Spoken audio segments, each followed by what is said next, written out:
लौह पुरुष सरदार वल्लभ भाई पटेल, जिन्होंने भारत की बिखरी रियासतों को एक किया, जिनकी बदौलत देश आज इस रूप में खड़ा है। हमारा कर्तव्य ये है कि हमें निश्चय कर लेना चाहिए कि हमें हिंदुस्तान में जितने लोग हैं सबको मिल मिल के भाई भाई की तरह के रहना है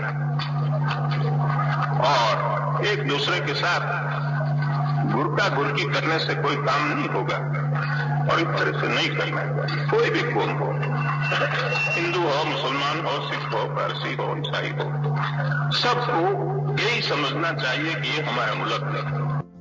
पटेल का जन्म 13 अक्टूबर 1875 को बम्बई प्रांत के एक छोटे से गांव करमसाद में हुआ था। बचपन से ही पटेल काफी मेहनती थे।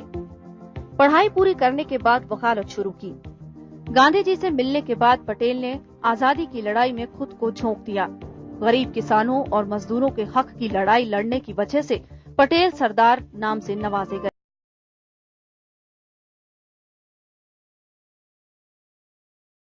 अंग्रेजों के खिलाफ उनकी मुहिम जारी रही। आजादी के बाद उन्होंने अपनी सूझबूझ और दूरदर्शिता से कई छोटी बड़ी रियासतों को संगठित कर देश को अखंड बनाया। यहाँ तक कि हैदराबाद के निजाम और जूनागढ़ के नवाब भी पटेल के सामने टिक न सके। आखिरकार इन रियासतों को भी देश में मिलना पड़ा। इस साहसिक कार्य के कारण सरदार पटेल लौह पुरुष कहलाए। स्वतंत्रता के बाद पटेल आजाद भारत के पहले गृह मंत्री बने। 1950 में हृदय गति रुकने के कारण पटेल जी की मृत्यु हुई। सरदार पटेल दुनिया से तो चले गए, लेकिन आज भी हर भारतीय के दिल में जिंदा हैं।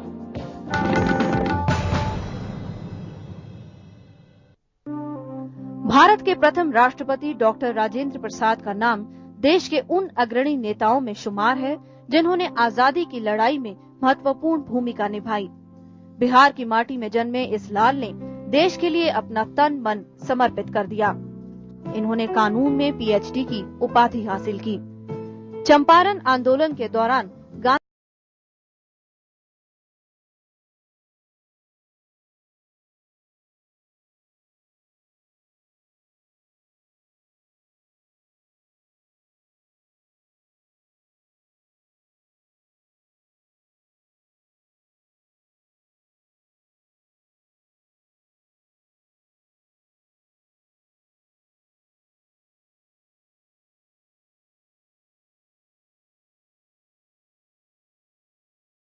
अपने संघर्षमय जीवन में कई जिम्मेदारियों को निभाते हुए 28 फरवरी 1963 को डॉक्टर राजेंद्र प्रसाद का निधन हो गया।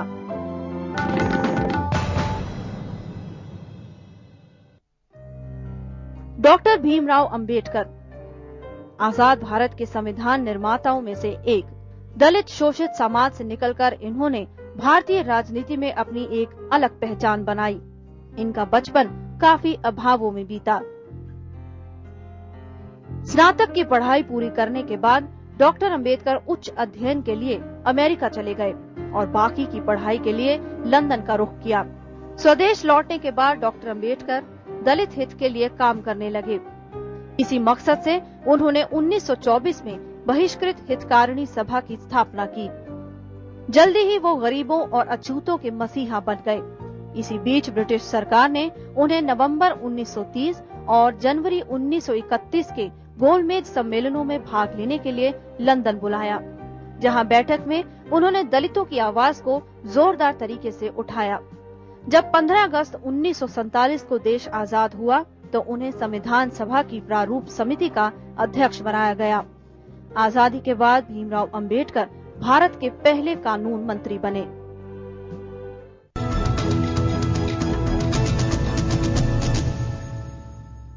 एक एक खून का खतरा जिसका मेरा है, वो एक एक खून एक भारत को जीवित करे। 1917 में इलाहाबाद में पंडित जवाहरलाल नेहरू के घर जन्मी इंदिरा को महात्मा गांधी जैसे महापुरुषों का सानिध्य मिला। वर्ष 1938 में पूर्ण रूप से कांग्रेस पार्टी की वो सदस्य बनी और पूरी तरह से उनका राजनीतिक जीवन शुरू हुआ। आजादी के बाद इंदिरा जी ने अपने को पूरी तरह से भारतीय राजनीति से जोड़ लिया। 60 का दशक, देश में अनाज की भारी कमी, इंदिरा गांधी ने देश को इस कमी से उबारने के लिए हरित क्रांति का मंत्र दिया। कौन दूसरा देश दुनिया में है जो इस अरसे में अनाज में स्वावलंबी हुआ है? भारत हुआ है, और हमारी कांग्रेस की नीति के कारण किसान भाइयों बहनों को सहायता मिली, उसके कारण हुआ है। श्रीमती इंदिरा गांधी ने देश को हर मोर्चे पर आगे बढ़ाया। सारी दुनिया में अंतरिक्ष के रहस्यों को भी समझने की होड़ लगी थी। भारत के राकेश शर्मा पहले ऐसे भारतीय बने जो अंतरिक्ष में पहुंचे। ऊपर से भारत कैसा दिखता है आपको? मैं बगैर किसी झिझक के कह सकता हूँ कि सारे जहां से अच्छा। श्रीमती गांधी के नेतृत्व में देश में नित नए कीर्तिमान स्थापित हो रहे थे कि पड़ोसी मुल्क पाकिस्तान ने छद्म युद्ध छेड़ दिया। पूर्वी पाकिस्तान में मुक्ति वाहिनी सेना ने आजादी की लड़ाई छेड़ दी। पाकिस्तान द्वारा भारत पर बमबारी करने से भारत और पाक में पूर्ण रूप से युद्ध छिड़ गया और भारतीय सेना ने 93,000 पाकिस्तानी सैनिकों को बंदी बना लिया। हम यहाँ आए हैं दुनिया को दिखाने कि भारत एक है। भारत की एकता में, भारत की अखंडता में, भारत की मजबूती और प्रगति और उन्नति में कोई बाधा नहीं डाल सकता, चाहे कितने ही हमारे खिलाफ साजिश हो, कितने ही खतरे पैदा हो, कितने युद्ध की कोशिश न हो। जनता पार्टी सरकार के पतन के साथ ही 1980 में आम चुनाव हुए। चुनाव में कांग्रेस को पूर्ण बहुमत मिला। इंदिरा जी का ये दौर काफी चुनौतीपूर्ण था। असम और पंजाब में आतंकवाद सर उठा रहा था। इंदिरा गांधी ने काफी समझदारी के साथ इन समस्याओं पर निजात पाई।